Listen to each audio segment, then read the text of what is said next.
আজকে আলোচনার বিষয় হচ্ছে সম্পদের মধ্যে অর্থ, টাকা পয়সা ইত্যাদির মধ্যে বরকত হাসিলের পদ্ধতি। কিভাবে এর মধ্যে সম্পদের মধ্যে টাকা পয়সার মধ্যে ধন সম্পদ, অট্টালিকা, আমাদের প্রাচুর্য যা কিছু আছে এর মধ্যে কিভাবে বরকত আনা যায়, আল্লাহর পক্ষ থেকে বরকত পাওয়া যায়। বরকত এমন একটা জিনিস যে আল্লাহ পাক রব্বুল আলামিনের রহমত, আল্লাহ তাআলার দয়া, যেটা কোনো সম্পদের উপর যদি থাকে তাহলে ওই সম্পদ অল্প কিছু হলেও মানুষ তাতে অনেক সন্তুষ্ট হয়।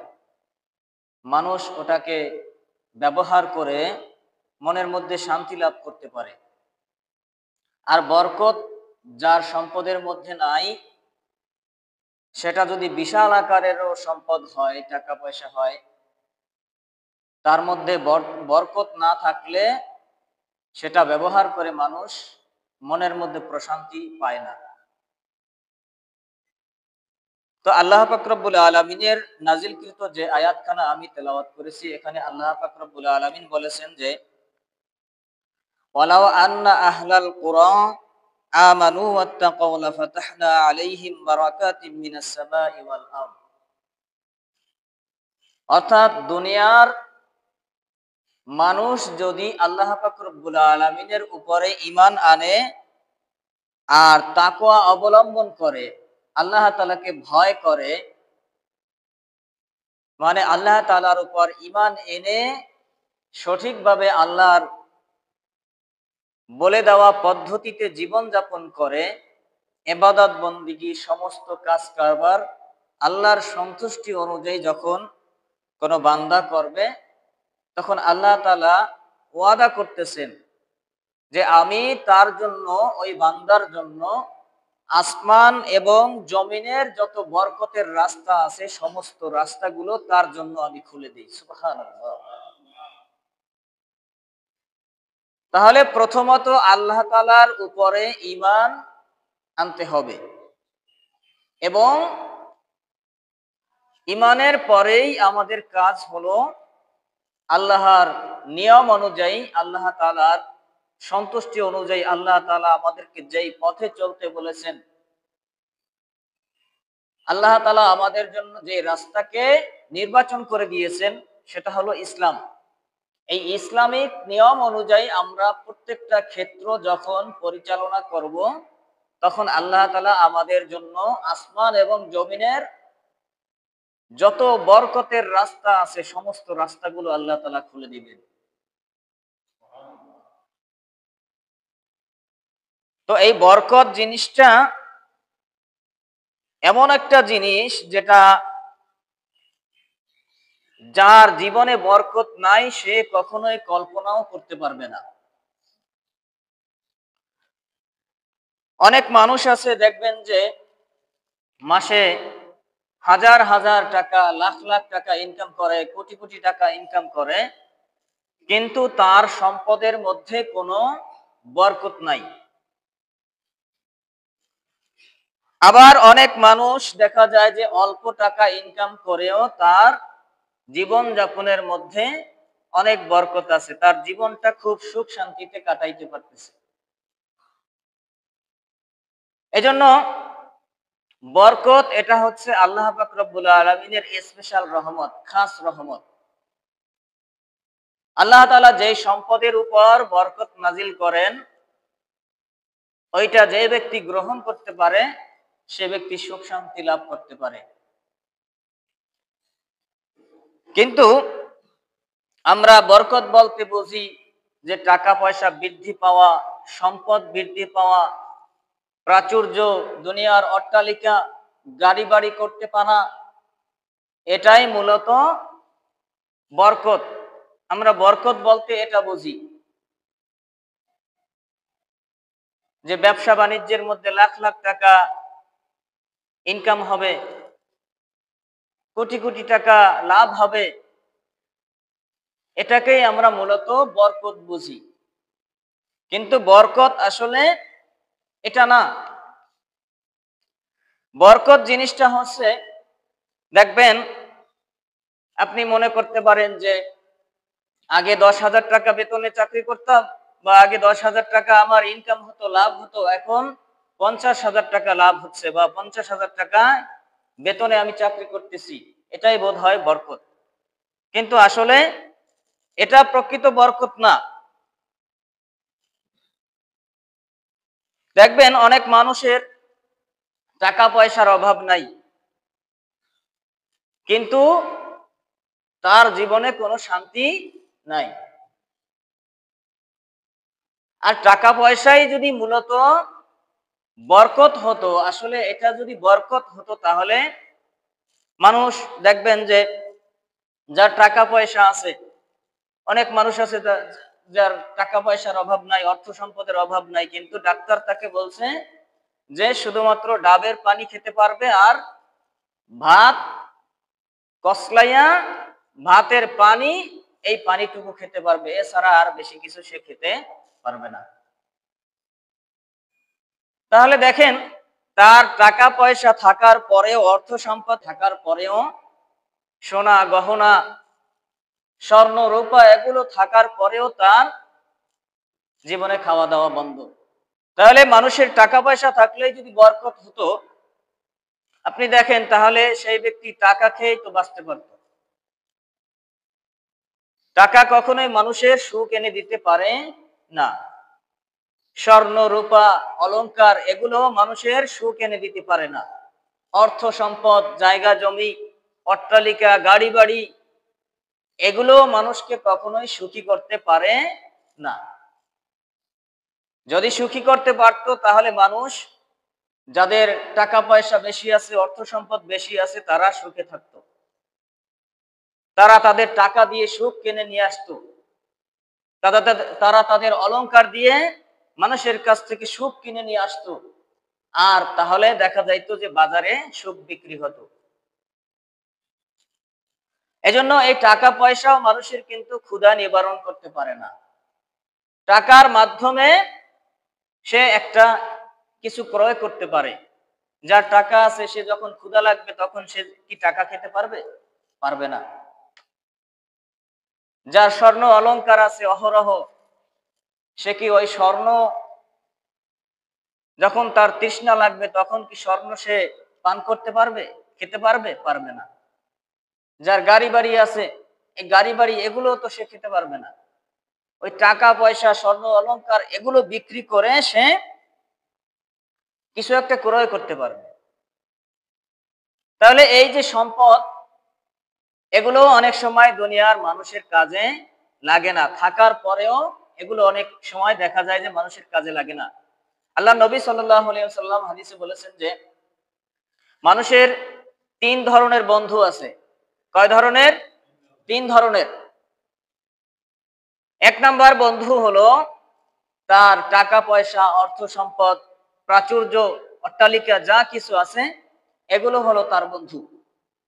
তো এই বন্ধু তার সাথে ততক্ষণ পর্যন্ত থাকবে যতক্ষণ পর্যন্ত তার শ্বাস নিঃশ্বাস প্রশ্বাস চলতে থাকবে। কিন্তু অনেক সময় দেখা যায় যে এই যে 1 নাম্বার যে বন্ধু আমাদের, অর্থ সম্পদ, টাকা পয়সা, এগুলো অনেক সময় আমাদের শ্বাস প্রশ্বাস চলে, আমরা সুস্থ থাকি, কিন্তু এগুলো আমাদের কাজে আসে না অনেক সময়। ঠিক না বেঠিক? কারণ একটা মানুষ, এই যে একটু আগে বললাম যে তাকে ডাক্তার নিষেধ করছে, সে ডাবের পানি আর ভাতের পানি ছাড়া কিছু খেতে পারবে না, তাহলে টাকা পয়সা তার কোনো কাজে আসলো? আসে নাই। 2 নাম্বার বন্ধু, রাসূল পাক সাল্লাল্লাহু আলাইহি সাল্লাম বলেন যে তোমাদের 2য় নাম্বার বন্ধু হলো সে তোমার আপনজন, তোমার রক্তের পরিবার পরিজন, আত্মীয় স্বজন। তারাও ততক্ষণ পর্যন্ত তোমার কাছে থাকবে, তোমার বন্ধু হয়ে থাকবে যতক্ষণ পর্যন্ত তোমার চক্ষু দুইটা খোলা আছে।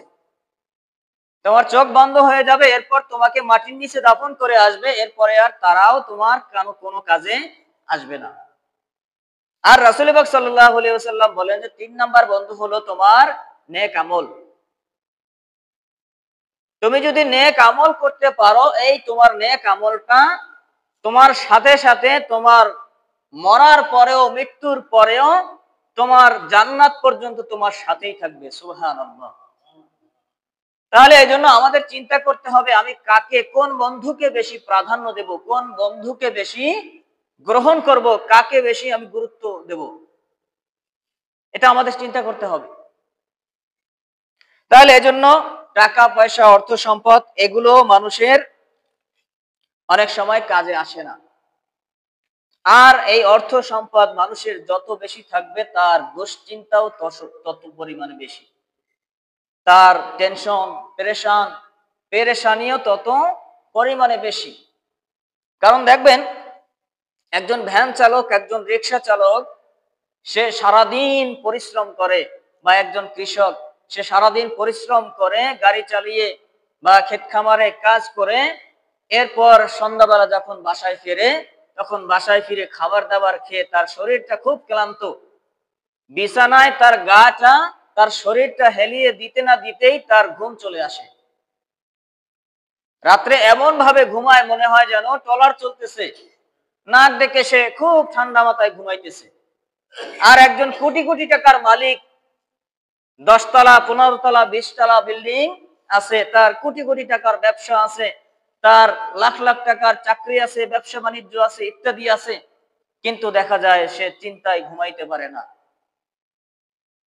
তার 10 কোটি টাকা আছে, আরো 1 কোটি টাকা কিভাবে বাড়ানো যায়, সে রাত্রে ঘুমাইতে পারে না, যে কোন ফাঁক থেকে, কোন সুযোগে আমার অর্থ সম্পদ, আমার টাকা পয়সা, আমার বাড়ি লুট করে নিয়ে যায় ডাকাতেরা, চোর কোনখান থেকে এসে আমাকে ধরে, আমাকে পিটানি দিয়ে আমার অর্থ সম্পদ নিয়ে যায়, কখন না জানি আমার মাথায় গুলি ছোড়ে, কখন না জানি আমার বুকের মধ্যে ছুরি চালাইয়া দেয়। এই চিন্তায়, এই পেরেশানিতে তার রাত্রে ঘুম ঠিক মতো হয় না। কথা বলেন ঠিক না বেঠিক? তাহলে অর্থ সম্পদ এটা কম থাকাই ভালো। আল্লাহর রাসূল সাল্লাল্লাহু আলাইহি সাল্লামের সাহাবা যারা ছিলেন, তাদের জীবনের দিকে যদি আমরা তাকাই, তাহলে আমরা দেখতে পাবো যে তাদের অঢেল সম্পদ ছিল, কিন্তু আল্লাহ তাআলার রাস্তায় দান করতে করতে এমন হয়ে গিয়েছিলেন যে শেষ পর্যন্ত রাস্তার ফকির হয়ে গিয়েছিলেন। সুবহানাল্লাহ। যে একদিন আবু বকর রাদিয়াল্লাহু তাআলা আনহুর ঘটনা, আল্লাহর নবী সাল্লাল্লাহু আলাইহি ওয়াসাল্লাম একটা যুদ্ধের জন্য সাহাবাদের ডেকে বললেন যে, ওয়া সাহাবারা, আজকে দেখি, আজকে এই যুদ্ধের জন্য তোমরা কে কি নিয়ে আসো, আজকে দেখি কার দান সবচাইতে বেশি বড় হয়, আমি আজকে দেখতে চাই। তখন সবাই অনেক কিছু দান করলেন, যার যেমন সামর্থ্য আছে তেমন সামর্থ্য অনুযায়ী আল্লাহ রাসূল সাল্লাল্লাহু আলাইহি ওয়াসাল্লামের দরবারে দান করলেন যুদ্ধের জন্য। তখন সবাই এসে হাজির, সবাই দান করলেন, কিন্তু আবু বকর রাদিয়াল্লাহু তাআলা আনহু তিনি পিছনে বসে রইলেন, তিনি আর সামনে আসলেন না। তখন আল্লাহর নবী সাল্লাল্লাহু আলাইহি ওয়াসাল্লাম তিনি আবু বকর রাদিয়াল্লাহু তাআলা আনহুকে খোঁজ করতেছিলেন, যে আমার আবু বকর কই, আবু বকরকে তো দেখতেছি না। আবু বকর রাদিয়াল্লাহু তাআলা আনহু তিনি পিছন থেকে বললেন যে, লাব্বাইক ইয়া রাসূলুল্লাহ, আমি হাজির। আল্লাহর নবী সাল্লাল্লাহু আলাইহি ওয়াসাল্লাম বললেন যে, তুমি পিছনে কেন, সামনে আসো। সামনে এসে আল্লাহ রাসূল সাল্লাল্লাহু আলাইহি ওয়াসাল্লাম তিনি দেখতে পেলেন যে আবু বকর রাদিয়াল্লাহু তাআলা আনহুর হাতে ছোট একটা পোটলা, ছোট একটা কাপড়ের মধ্যে কি যেন আছে। তখন আল্লাহর নবী সাল্লাল্লাহু আলাইহি ওয়াসাল্লাম বললেন যে, আবু বকর তুমি কি নিয়ে আসছো? তখন আল্লাহর নবী সাল্লাল্লাহু আলাইহি ওয়াসাল্লামের হাতে আবু বকর রাদিয়াল্লাহু তাআলা আনহু এটা দিয়ে দিলেন। আল্লাহর নবী সাল্লাল্লাহু আলাইহি ওয়াসাল্লাম বললেন যে, তুমি এত কম জিনিস নিয়ে আসলে কেন? তখন আবু বকর রাদিয়াল্লাহু তাআলা আনহু বললেন যে, হে আল্লাহর রাসূল, আল্লাহর নবী, আমার ঘরে যা ছিল আমি সবকিছু নিয়ে আসছি, আমার ঘরে আর কিচ্ছু নাই। সুবহানাল্লাহ। যে দান করতে করতে তার সম্পদ সব বিলীন করে দিয়েছেন আল্লাহ তাআলার রাস্তায়, যে তার ঘরে যা ছিল ওইটা সে একটা পুটুলি করে, একটা ছোট একটা থলের মধ্যে, ব্যাগের মধ্যে নিয়ে আসছে, যে আর তার ঘরের মধ্যে আর কিচ্ছু নাই। আল্লাহ নবী সাল্লাল্লাহু আলাইহি ওয়াসাল্লাম বললেন যে, তাহলে তোমার ঘরে কি রেখে আসছো? সাহাবা কত সুন্দর একটা জবাব দিলেন, উত্তর দিলেন যে হে আল্লাহ নবী, আমি আমার ঘরের মধ্যে শুধুমাত্র অবশিষ্ট রেখে আসছি আল্লাহ এবং আল্লাহ তাআলার রাসূলের ভালোবাসা। সুবহানাল্লাহ। যে আল্লাহ এবং আল্লাহর রাসূলের ভালোবাসা ছাড়া আমার ঘরের মধ্যে আর কিচ্ছু নাই। আর আমরা দান করতে গিয়ে কৃপণতা করি, কার্পণ্যতা করি, আমাদের কষ্ট লাগে দান করতে। কিন্তু আল্লাহর রাসূল সাল্লাল্লাহু আলাইহি ওয়াসাল্লামের সাহাবারা যারা ছিলেন, তারা আল্লাহ তাআলার রাস্তায় দান করতে কখনোই কার্পণ্যতা করে নাই, কখনোই কষ্ট বোধ করে নাই। তারা আল্লাহর রাস্তায় ডাক আসছে, দান করে দিয়েছেন। তাদের জীবনের প্রয়োজন হয়েছে, জীবন দিয়ে দিয়েছেন। সম্পদের প্রয়োজন হয়েছে, সম্পদ দিয়ে দিয়েছেন। যেটা যখন যেটা প্রয়োজন ছিল তখন সেটাই আল্লাহ তাআলার রাস্তায় দান করে তাদের জীবনকে ধন্য করেছেন। এবং এই জন্যই আল্লাহ পাক রব্বুল আলামিন সাহাবাদের উপরে সন্তুষ্ট হয়ে রাদিয়াল্লাহু তাআলা আনহু এই নামটা লাগাই দিয়েছেন। সুবহানাল্লাহ। তাহলে এই সাহাবাদের থেকেও আমাদের শিখতে হবে যে এরকম আমাদেরও আল্লাহ তাআলার রাস্তায় দান করার চেষ্টা করতে হবে। তো যে কথা বলতেছিলাম যে এই ধন সম্পদ অনেক সময় মানুষের কাজে আসে না।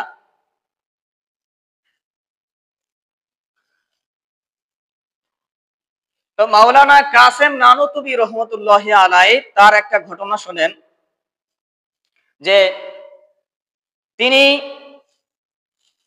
দেওবান্দ মাদ্রাসার, ভারতের যে দেওবান্দ মাদ্রাসা আছে সবচেয়ে বড় যে মাদ্রাসা, ওই মাদ্রাসার প্রতিষ্ঠাতা যিনি মাওলানা কাসেম নানুতুবি রহিমাহুল্লাহ, তিনি ওই মাদ্রাসা প্রতিষ্ঠা করে ওইখানেই শিক্ষকতা করতেন। তো ওইখান থেকে তিনি 3 টাকা বেতন পাইতেন। কত টাকা? 3 টাকা করে বেতন পাইতেন, 3 রুপি করে। তো ওই পাশের এলাকার এক নবাব ছিলেন, তার অর্থ সম্পদের কোনো কমতি ছিল না। তিনি একদিন চিন্তা করলেন যে আমিও একটা মাদ্রাসা করতে চাই। তো তিনি একটা মাদ্রাসা করলেন। এরপরে আলেম ওলামাগণ তাদেরকে ডেকে বললেন যে আমার এই মাদ্রাসা পরিচালনার জন্য একজন যোগ্য ব্যক্তির দরকার, যোগ্য আলেমের দরকার। কিভাবে খুঁজে পাই, আপনারা একটু ব্যবস্থা করেন। তখন ওই আলেমগণ বললেন যে আপনি কি করেন, কাসেম নানুতুবি রহমতুল্লাহ আলাই তাকে আপনি এনে আপনার মাদ্রাসার পরিচালনার দায়িত্বটা তাকে দিয়ে দেন, তাহলে আপনার মাদ্রাসাটা সুন্দরভাবে চলবে। তখন ওই নবাব তিনি বললেন যে আচ্ছা ঠিক আছে, সে কত টাকা বেতন পায় ওই মাদ্রাসা থেকে? তখন আলেমগণ বললেন যে ওখান থেকে 3 টাকা বেতন পায় মাসে।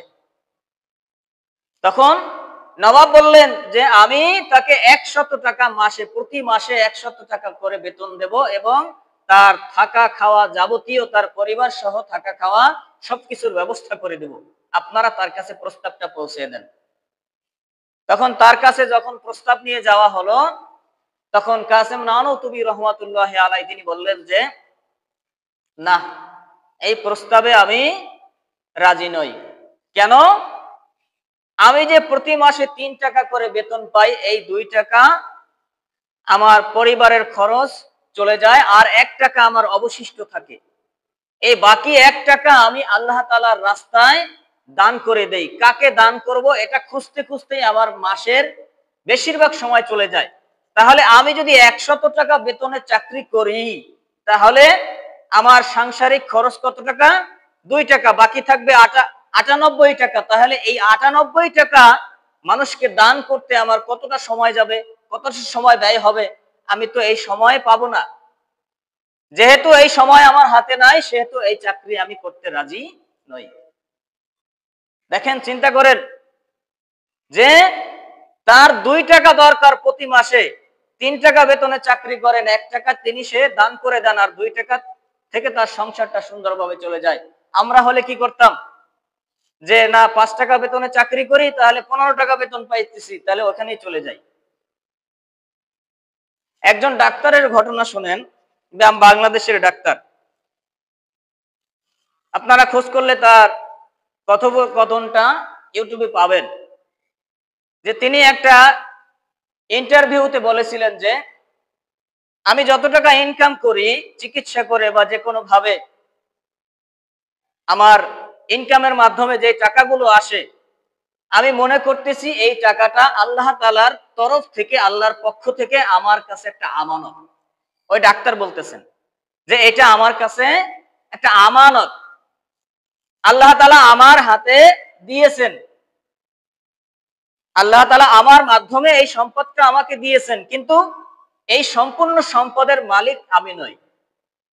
এখান থেকে আমার যতটুকু প্রয়োজন ততটুকু আমি খরচ করতে পারবো, এর বেশি যদি খরচ করি তাহলে আল্লাহ তাআলা কিয়ামতের দিন আমাকে জিজ্ঞেস করবে যে তোমার প্রয়োজনের অতিরিক্ত তুমি কেন খরচ করেছো।